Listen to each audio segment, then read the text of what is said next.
Sorry, got a little ahead of myself. The thermostat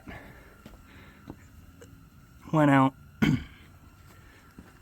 So we had to get in there and put a new one on.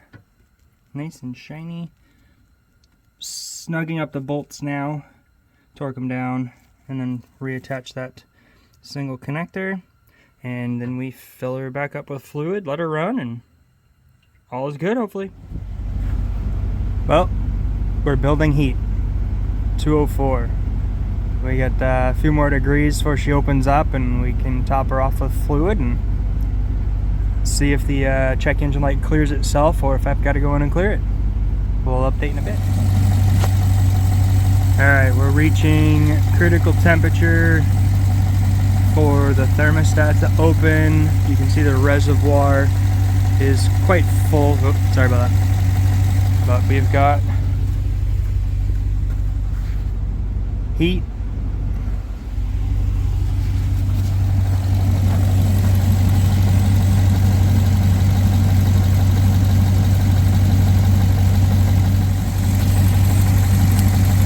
Of course I missed it. I don't know if you can tell now, but she sucked down a whole bunch of coolant there.